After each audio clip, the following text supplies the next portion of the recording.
My name is Ivy, and I'll never forget the story of Samuel, the man whose death taught our whole community that not all food is food. Some meals are covenants. Samuel was an ordinary carpenter in our village. Humble, quiet, and hardworking. He wasn't the kind of man people whispered about until the dream started. At first, he thought they were harmless. He would go to bed, and suddenly he'd find himself in a large hall, bright, endless, and filled with a banquet that seemed to have no end. The first time, he saw roasted fish laid out on banana leaves, bowls of rice that sparkled like gold, steaming yam porridge with palm oil dripping red. The aroma was irresistible. Sitting around the table were men and women in fine white wrappers, their faces hidden in shadows. One of them leaned forward and said, "Samuel, eat. This is your portion." He tried to resist, but as if bewitched, his hand moved on its own, and he began to eat.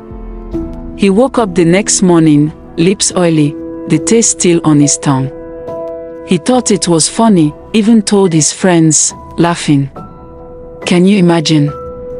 I was eating in my dream." But then, strange things started happening. Each time he ate in the dream, he woke up weaker. Sometimes he would vomit. Sometimes his hands trembled. And sometimes, he'd go to walk, only to collapse before lifting his hammer. His mother noticed. She was a woman of prayer, and she warned him. "My son, food in dreams is not food. It is a covenant. Refuse it." But Samuel didn't take her seriously. One night, he dreamt again. This time, the table was different. The hall was darker. The shadows thicker. The food looked richer, too rich for ordinary men.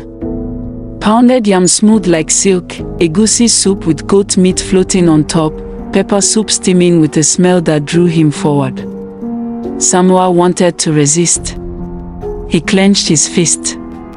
But the voices around the table grew louder. "Eat. It is yours. Eat." His stomach twisted. His throat burned with hunger. Against his will, he ate again. When he woke up, his stomach was swollen like a pregnant woman's. He couldn't move for hours.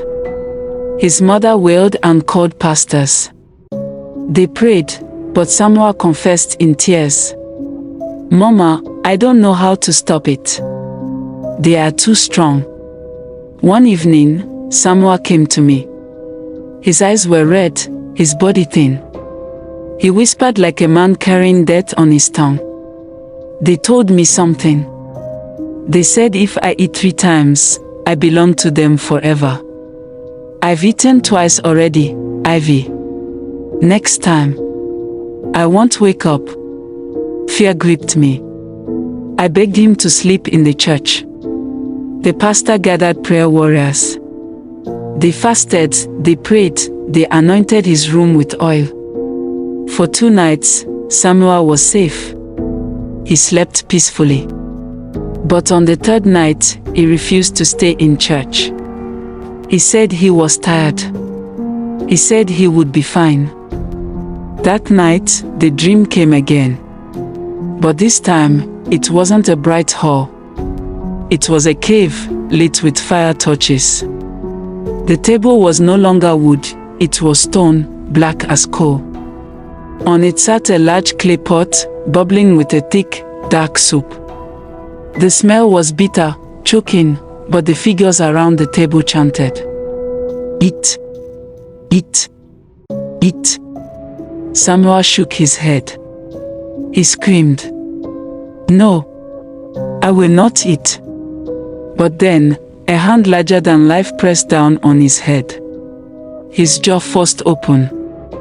A spoon dipped into the bubbling black soup and was shoved into his mouth. He swallowed fire. His scream echoed through the cave. And in real life, he screamed too. His mother ran into his room, But by the time she touched him, Samuel was cold. Blood dripped from the corner of his lips.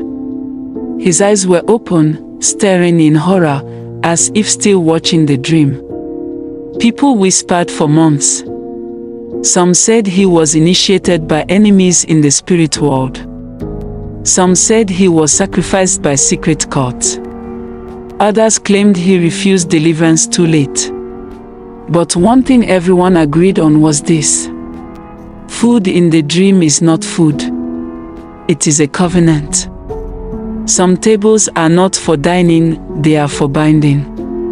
Samuel's story became a warning. Even now, whenever I dream of food, I wake up sweating, praying, refusing.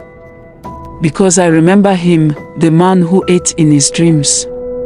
Until the dream ate him. Some food is not for the stomach, but for the spirit. Be careful what you eat in your dreams. It might just eat you back. Follow for more true African horror stories.